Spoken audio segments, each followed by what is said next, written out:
The phone call came on November 18th at 2:34 p.m. I was in my office reviewing grant applications when my phone buzzed. I almost didn't answer. Our conversations had become increasingly strained over the past 5 years. But some part of me, the part that still hoped for reconciliation, made me pick up. "Hi, Mom. Catherine." Her voice was clipped. Formal. "I'm calling about Christmas." "Hey. What time should I arrive?" Silence. Then, "Actually, your father and I have discussed it. We think it's best if you don't come this year." I set down my pen. "What? Don't come to Christmas. It's better for everyone." "Better how?" "Catherine, your brother is bringing his fiancée. Your sister is bringing her husband and the twins. This is a family celebration. We want it to be nice, successful, not complicated by your situation." "My situation? What situation is that, Mom?" "You know what I mean. You're 42. Unmarried. No children. Still working at that nonprofit thing. Your brother just made VP at his company. Sarah's husband is a surgeon. Their children are in private school. And you're..." "I'm what?" "You're an embarrassment, Catherine. There. I said it. You're an embarrassment to this family. You made choices that led nowhere. You have nothing to show for your life. And I don't want to spend Christmas explaining to Sarah's in-laws why my middle child is a failure." The words hit like physical blows. "I see," I said quietly. "This isn't personal. It's just realistic. You made your choices. You walked away from a perfectly good career in finance to work at a charity. You turned down marriage proposals from 2 perfectly suitable men. You chose this life. But that doesn't mean we have to celebrate it." "Hey," I said. "Okay, what?" "Okay, I won't come to Christmas." "Good. I'm glad you understand." "I understand perfectly, Mom." I hung up, sat in my office staring at the wall for 10 minutes. Then I went back to reviewing grant applications. Because 847 children were depending on the Children's Hope Foundation to fund their medical treatments. And my mother's opinion of my life didn't change that. I hadn't always worked in nonprofit. 20 years ago I graduated from Wharton with an MBA. Top 10% of my class. Recruited by Goldman Sachs, Morgan Stanley, McKinsey. Offers ranging from $180,000 to $220,000. I chose Goldman. Investment banking. 80-hour weeks. Deals worth billions. Bonuses that paid for luxury apartments and designer wardrobes. My parents were thrilled. Finally, Mom said at my graduation. A child who's making something of herself. My older brother, James, was already a marketing director at Procter & Gamble. Making $160,000. Successful. Stable. My younger sister, Sarah, was in medical school. On track to become a pediatrician. Mom bragged about her constantly. And I was the investment banker. The one making the most money. The one with the impressive title. For 3 years I lived that life. Manhattan apartment. Expense account. Client dinners at restaurants where entrees cost $85. I wore Armani suits and carried a Prada bag and worked until 2 a.m. reviewing pitch books. I was miserable. Not because the work was hard. I didn't mind hard work. But because it meant nothing. I spent my days helping billionaires get richer. Structuring deals that moved money from one column to another. Creating shareholder value. Maximizing returns. And every night I went home to my empty apartment and wondered what the point was. The breaking point came on a Tuesday in October. I was walking to the subway after a 16-hour day. Exhausted. Carrying a briefcase full of documents I'd need to review before a 7 a.m. meeting. I passed a man sleeping on a cardboard box. Mid-50s. Worn clothes. A sign. Veteran. Hungry. Anything helps. I'd passed him every day for 6 months. Never stopped. Too busy. Too tired. Too focused on getting home. That Tuesday I stopped. "Excuse me," I said. "Have you eaten today?" He looked up. Surprised that someone was talking to him. "No, ma'am." I bought him dinner. Pizza from a place on the corner. 2 slices and a soda. Cost me $8. He cried when I handed it to him. "God bless you," he said. "You're an angel." I wasn't an angel. I was an investment banker who just helped a pharmaceutical company structure a deal that would increase drug prices by 23%. But this man thought I'd done something meaningful. For $8. I went home that night and couldn't stop thinking about it. The math didn't make sense. I'd helped move $400 million in a deal that afternoon. I'd personally made the bank $3 million in fees. My bonus would be $120,000. But I'd never seen anyone cry with gratitude over my PowerPoint presentations. 6 months later, I left Goldman Sachs. Took a job at a small nonprofit called Children's Hope Foundation. They funded medical treatments for kids whose families couldn't afford them. Cancer treatments, heart surgeries, transplants. My salary, $52,000. My parents were horrified. "You're throwing away your career," Dad said. "You went to Wharton to work at a charity?" Mom asked. "Do you know how embarrassing that is?" "I'm helping children," I said. "You're wasting your potential," Mom replied. "James is making real money. Sarah will be a doctor. And you're going to be a non-profit worker making poverty wages." "I'm making enough." "Enough for what? You can't even afford to buy a house on that salary." "I don't need a house." "Everyone needs a house, Catherine. Everyone needs stability. You're throwing that away for what? So you can feel good about yourself." "Yes," I said simply. "That's exactly why." She didn't understand. She never understood. That was 17 years ago.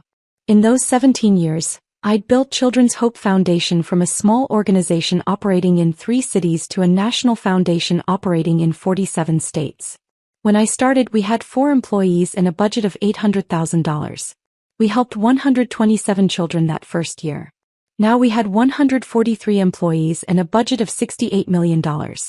Last year alone, we'd helped 8,247 children receive life-saving medical treatment. I'd spent 17 years building something that mattered.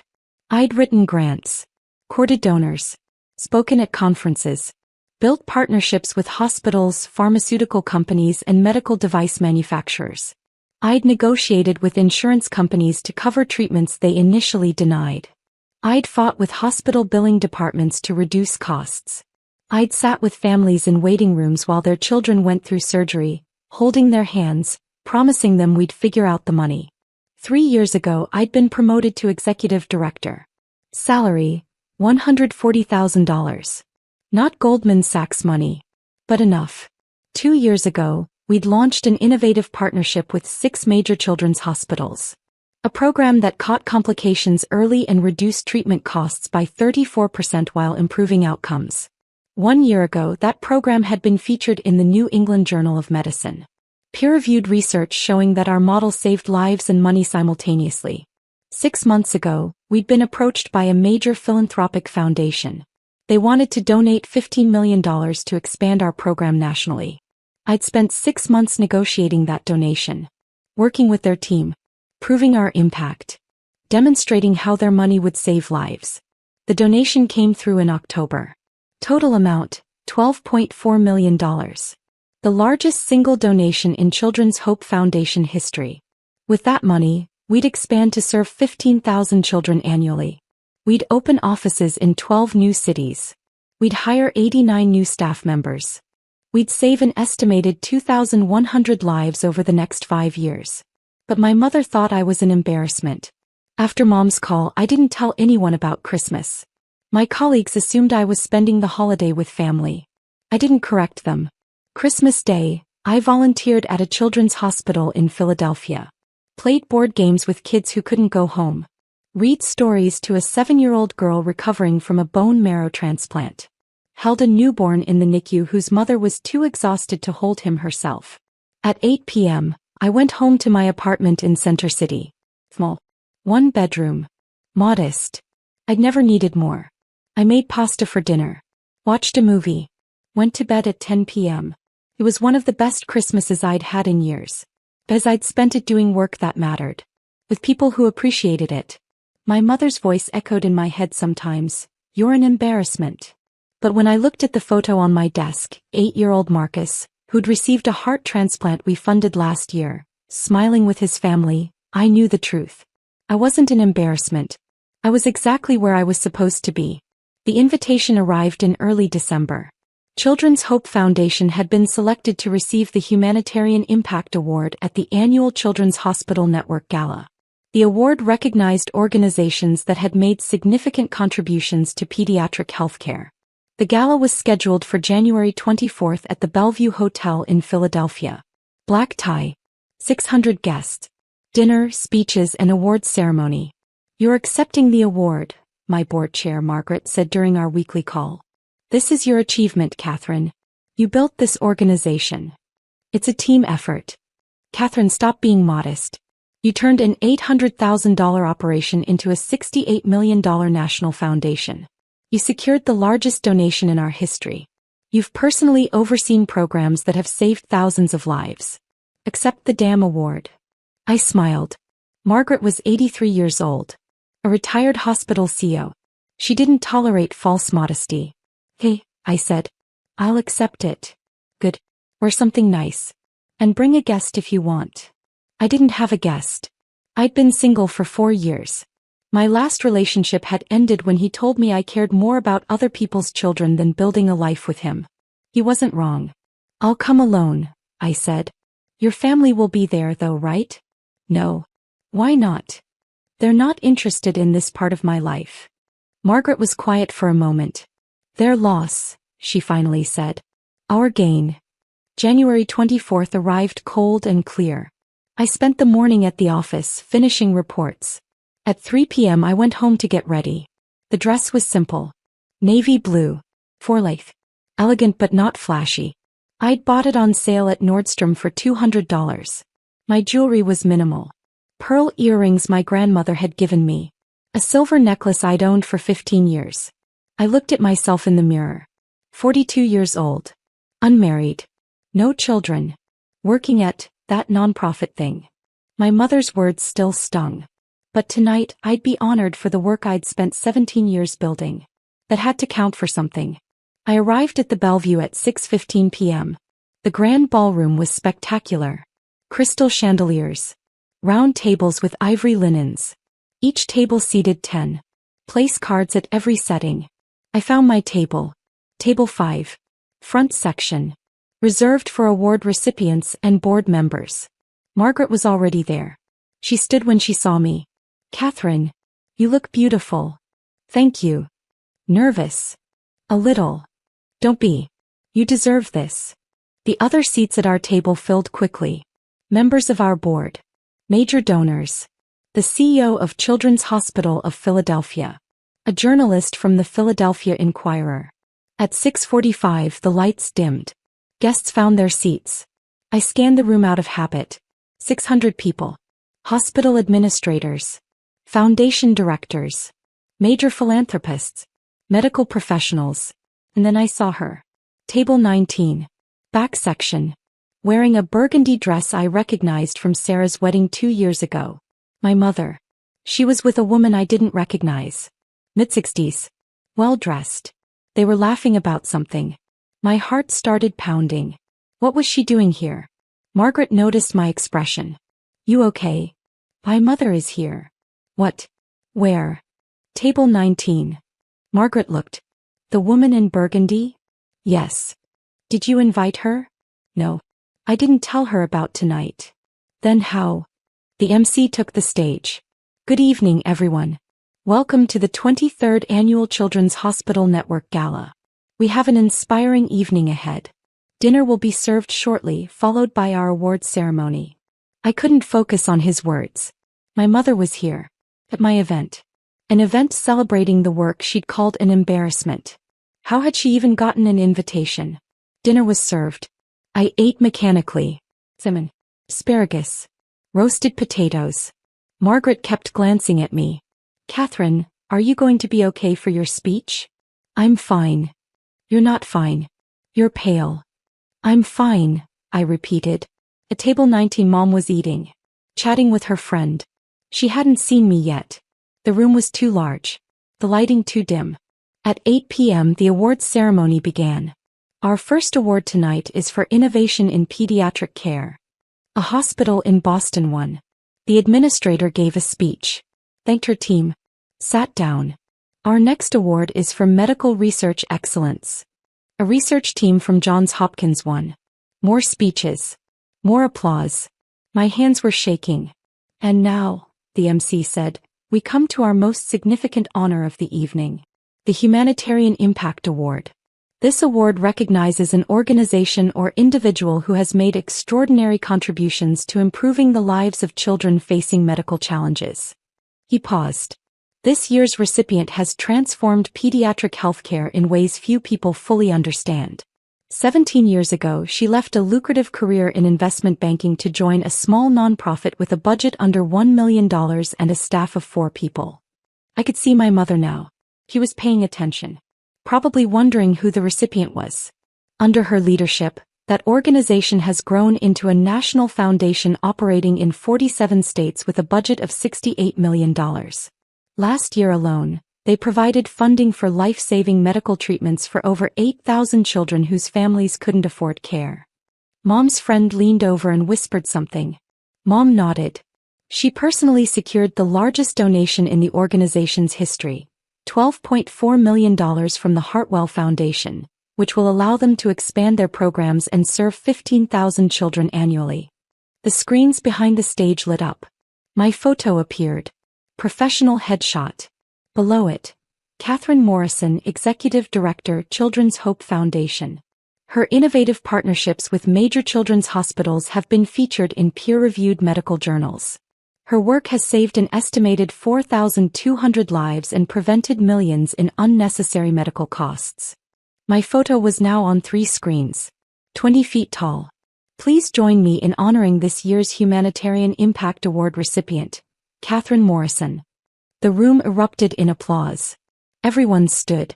I stood slowly, walked toward the stage. As I passed table 19, I looked directly at my mother. She was frozen, staring at the screens. Her mouth was open. Her friend was staring too. Then she looked down and saw me walking past their table. She grabbed Mom's arm, whispered something. Mom turned, saw me. Our eyes met. Her face went completely white. I kept walking. Up the stairs. Onto the stage. The MC handed me the award.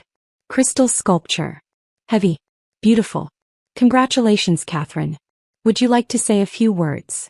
I took the microphone. Looked out at 600 faces. And one face in particular. My mother at table 19. Still frozen. Still staring. I began speaking.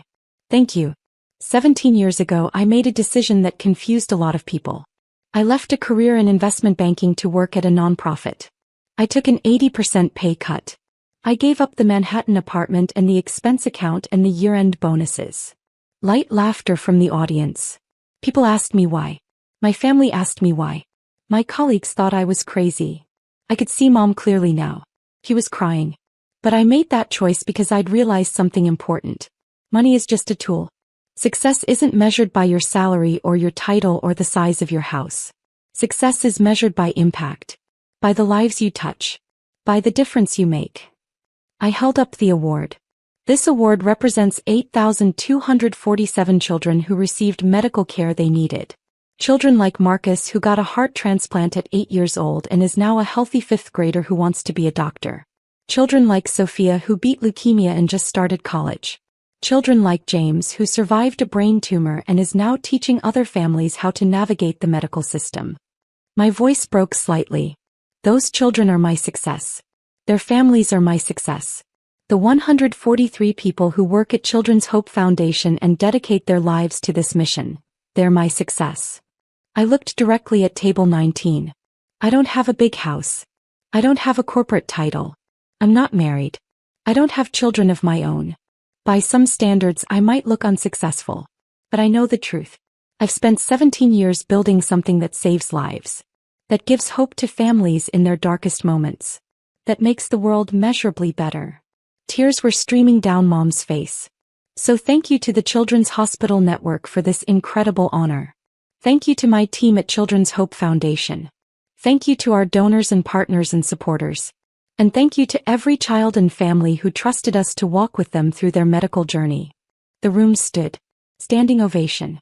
I walked off stage. Back to my table. Margaret hugged me. That was perfect. Thank you. Your mother is a mess. I know. Are you going to talk to her? Not here. The ceremony continued. More awards. More speeches. At 9:30 the formal program ended. Networking began. People mingled. Approached the award recipients. Asked for business cards. I was immediately surrounded. Hospital administrators wanting to partner with us. Donors interested in supporting our work. Journalists requesting interviews. At 10:15 I saw my mother approaching. She was walking slowly, like someone in a dream. Her friend was behind her, looking uncertain. The crowd around me noticed. Sensed something private was happening. They drifted away. Mom stopped 3 feet from me. "Catherine." "Mom." I didn't know. Didn't know what? Any of this. The foundation. The work. She gestured at the screens where my photo still displayed. "All of this. You never asked," I said quietly. "You said you worked at a nonprofit. A small charity." It was small. When I started, I built it into what it is now. $12 million. $12.4 million. The Hartwell donation. Plus $68 million in annual operating budget. Plus partnerships with 47 hospitals. Plus. Stop.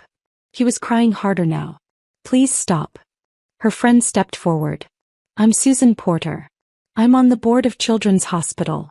I invited your mother tonight. I had no idea you were related.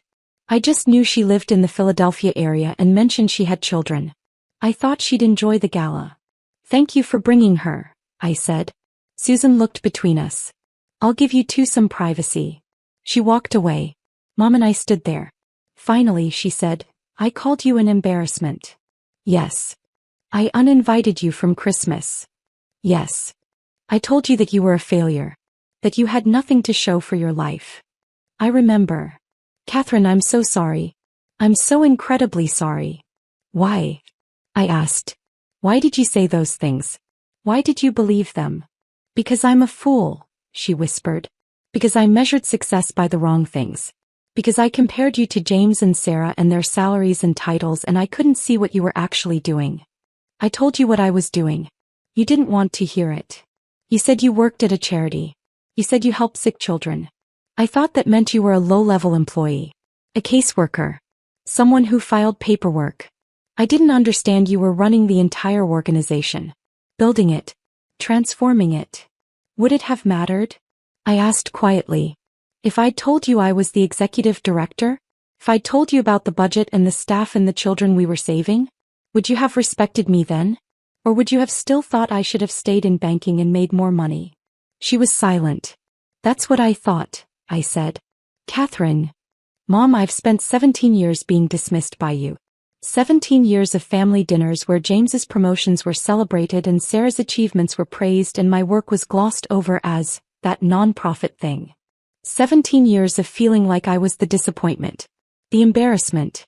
The child who didn't live up to expectations. You're not." "I know I'm not," I interrupted. "Tonight proved that.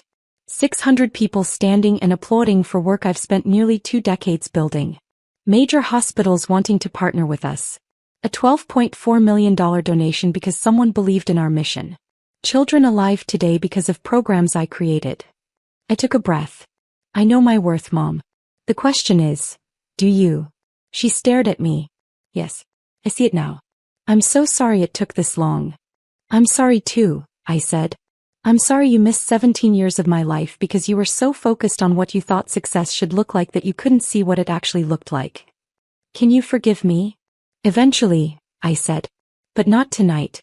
Tonight I'm going to celebrate this award with people who've believed in me from the beginning. People who saw my potential when you saw my failure.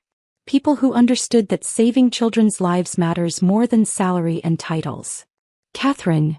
"Go home, Mom. Go home and think about why you said the things you said. Why you believed them. Why you couldn't see your own daughter for who she really was. When can I see you again?" "When you're ready to actually know me," I said. "Not the version you want me to be. The real me. The person who chose meaning over money. Impact over image. Children's lives over corporate prestige." She nodded slowly. "I'll call you." "Okay." She started to walk away. Then stopped. Turned back. "For what it's worth, Catherine, I'm proud of you. I should have said that 17 years ago. I'm saying it now. I'm so incredibly proud of you. Thank you," I said quietly. She left. I stood there for a moment. Then Margaret appeared beside me. How are you feeling? Tired, I admitted. Want to leave? Not yet. I want to talk to the people who came here to support us. The donors. The partners. The believers. That's my girl, Margaret said. We spent the next hour networking. I talked to hospital CEOs about expanding our programs. I discussed partnership opportunities with 3 major foundations. I gave interviews to 2 journalists about our model and our impact. At 11:30 I finally left. In the Uber home I looked at my phone. 17 messages. 3 from board members congratulating me. 2 from major donors wanting to schedule meetings. 5 from colleagues who'd watched a live stream of the ceremony. 4 from journalists requesting interviews. 2 from hospital administrators. And 1 from my sister Sarah. Catherine, I just saw a video of your speech online. Why didn't you tell us about any of this? I had no idea. Call me. I didn't call. I went home. Changed into pajamas. I sat on my couch with my award on the coffee table. Looked at the photo of Marcus on my phone. The 8-year-old with a new heart. Smiling. Alive. That was success. Not my mother's approval. Not my family's understanding. Just that smile. That life. That moment of hope in someone's darkest time. I fell asleep on the couch with my tea cooling on the table and my award reflecting the streetlights from outside. Mom called 3 days later. Catherine. Mom. Can we talk? I'm listening. I've spent the past 3 days reading about your work. Everything I could find online. Articles. Interviews. The medical journal study. The foundation's annual reports. I read all of it. Okay. I didn't understand. I truly didn't understand what you were building. I thought nonprofit meant small. Ineffective. A nice hobby for people who couldn't succeed in the real world. I was so wrong. Yes, I said. You were. Can I come see your office? Meet your team? Actually learn about the work you do. I was quiet for a long moment. Why? I asked. Why now? Because you saw me on a stage. Because 600 people applauded? If I'd won this award and nobody had been there to see it, would you care? I want to care about the right things, she said quietly. I want to understand what matters to you. What you've sacrificed for. What you believe in. This isn't about sacrifice, I said. I didn't sacrifice anything. I chose this life. Deliberately. Enthusiastically. I chose meaning over money. Impact over image. And I'd choose it again 1,000 times. I know that now. Do you really? Or are you just impressed because a fancy gala gave me an award? Silence. Then, both, she admitted. I'm impressed by the award. I'm ashamed I didn't see it before the award. And I'm trying to do better. That's honest, I said. So can I visit? Yes. But Mom, this is a working office. We're not a showpiece. We're busy people saving children's lives. If you come, you'll see the reality. The grant applications. The desperate families. The hospital bills. The hard decisions about who we can help and who we can't. It's not glamorous. I want to see all of it, she said. Hey. Next Tuesday. 10 a.m. I'll be there. Tuesday at 10 a.m., Mom arrived at our office. 3 floors of a converted warehouse in South Philadelphia. Open workspace. Conference rooms. A reception area with photos of children we'd helped. She stood in the reception area for a long moment, looking at the photos. These are the children you've saved? Some of them. We have thousands more. I gave her the tour. Showed her the program offices where caseworkers evaluated applications. The finance department that processed payments to hospitals. The donor relations team that maintained relationships with supporters. The communications staff that told our stories. We stopped at my office. Small. Window overlooking the street. Desk covered in files. This is where you work? Most days. When I'm not visiting hospitals or meeting with donors. He picked up the photo on my desk. Marcus. The boy with the new heart. Who is this? Marcus. He was 8 when he got a heart transplant we funded. He's 12 now. Healthy. Happy. Wants to be a cardiologist. You kept his photo. I keep photos of lots of children. They remind me why this matters. Mom set the photo down carefully. Catherine, I need to tell you something. Okay. When you left Goldman Sachs, I thought you'd made the biggest mistake of your life. I thought you were throwing away your future. Your potential. Your security. I was so angry at you. I know. But I was wrong. You didn't throw anything away. You built something extraordinary. You found work that matters. Work that saves lives. Work that gives hope. And I was too blind to see it. Why? I asked. Why were you so blind to it? She sat down. Looked out the window. Because I measured success by the wrong things, she said slowly. I grew up poor, Catherine. Really poor. My father worked in a factory. My mother cleaned houses. We had nothing. I spent my childhood wearing hand-me-downs and eating government cheese. When I married your father and later Richard, I finally had stability. Security. And I wanted that for my children. I wanted you to have what I didn't have. Money. Status. Safety. I understand that, I said. But Mom, I do have security. I have a good salary. I own my apartment. I have retirement savings. I'm not struggling. But you could have had so much more. Or what? More money I don't need? A bigger apartment I'd be alone in? A corporate title that means nothing when I go to sleep at night. He was crying. I wanted you to be safe. I am safe, I said gently. I'm safe in a life I chose. A life that fills me with purpose. Every day I wake up knowing that the work I do matters. That children are alive because of decisions I make. That families have hope because of programs I built. How many people can say that about their work? Not many, she whispered. I have enough money. Enough security. And I have meaning. That's more than most people get. That's everything I wanted. She looked at me. You're remarkable, Catherine. I'm sorry it took me 42 years to see it. 42 years minus 17 years of me doing this work equals 25 years, I said. You saw me clearly for 25 years. It's the last 17 you missed. But we can work on that. How? By you actually asking about my life. My work. What I'm proud of. What challenges I'm facing. Not comparing me to James or Sarah. Just seeing me as myself. I can do that, she said. Can you? I'm going to try. Really try. Over the next 6 months she did try. She called every Sunday. Asked about my week. Listened when I told her about funding decisions and partnership negotiations and children we'd helped. She came to a fundraising event in March. Sat at a table with donors. Watched me give a speech. Afterward, she introduced herself to people. I'm Catherine's mother. I'm so proud of her work. In April, she brought my father to the office. Showed him around. Explained our programs. He listened. Asked questions. Seemed genuinely interested. In May, she told James and Sarah about the award. Showed them the video of my speech. Sarah called me crying. Why didn't you tell us about any of this? You never asked, I said simply. We should have asked. Yes. You should have. In June, the whole family came to our annual gala. Mom, Dad, James and his fiancée Sarah and her family. They sat at table 7.